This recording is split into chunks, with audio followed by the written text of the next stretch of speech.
Are you with me so far? So what have they done? They took the moth cells. First of all, from the SARS-CoV-2, they extracted the RNA part that makes a spike protein. That's one. Then they took cells from butterfly larva and they infected those cells with baculovirus.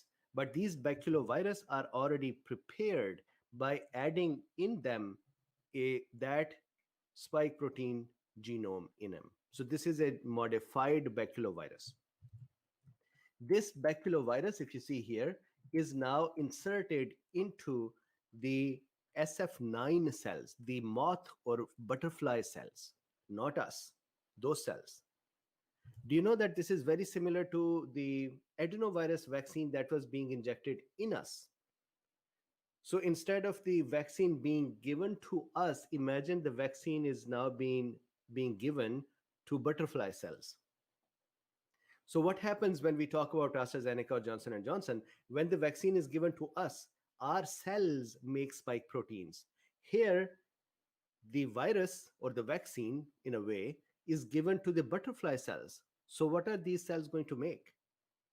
They are going to make spike proteins, correct? So look at this.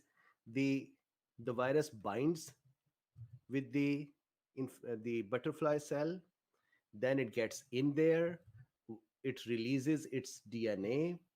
That DNA enters the nucleus of the butterfly cell. I would keep saying butterfly cell so you don't um, take this that somehow our cells are being affected. This all is happening outside.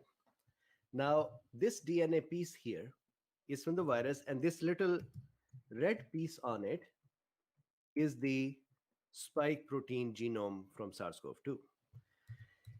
When this spike protein genome becomes transcribed into messenger RNA, comes out again in the moth cells, butterfly cells, SF9 cells, these this mRNA is going to go to their ribosome, and their ribosome is going to make the spike protein. Correct? So this is like our muscle cell was going to do this in case of AstraZeneca or in case of Johnson Johnson or CanSino. Here we have a hired cell, the moth larva cell. So the spike proteins are made there. Now what do we do? What is our function in this? When these spike proteins are formed, our now job is to extract the spike proteins from them. So in AstraZeneca and in Johnson and Johnson, they would give us the vaccine which will go into our cells and ask our cells to make spike proteins. Here we have given the job of making spike proteins to an external cell, and that is not a fetal tissue cell. And now that cell is making spike proteins. Guess what is the next step? They pick up those spike proteins that are made by these cells. We steal those spike proteins from them. Just like when honeys make, the bees make honey, we take their honey, correct?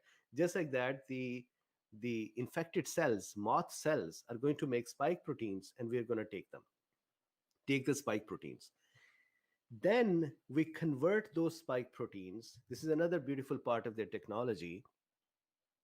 We convert those spike protein into a particle that has the same size like SARS-CoV-2. So they join these spike proteins on a lipid particle, and the size of the particle is very similar to SARS-CoV-2. So now imagine, you may have seen sometimes hunters, when they go for, let's say, hunting birds, they have decoy ducks, and they put those decoy ducks in the lakes, and then they hide and they are trying to hunt. So here we have a decoy SARS-CoV-2. It is not a real SARS-CoV-2. It is actually just a lipid nanoparticle. It has nothing in it. But on its surface, it has many spike proteins attached. So they call this immunogenic nanoparticle. Beautiful. They just, instead of calling it normal nanoparticle, which would contain inside it a messenger RNA that needs to get into our cell and then cause the production of spike proteins, here the nanoparticle itself has spike proteins on it. Interesting.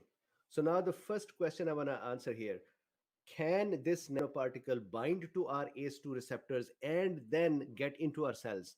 No, it can bind to our ACE2 receptors, but the TMPRSS2 and all other functionality with the spike protein is not available. The enzymes are not available. So this thing can do nothing, even if it enters the cell. So that is the beauty of this. So this is a decoy SARS-CoV-2 like particle. It has no brain in it. It has no RNA in it. It has no matrix protein in it. It has no N proteins in it. It has no capsids. It has nothing.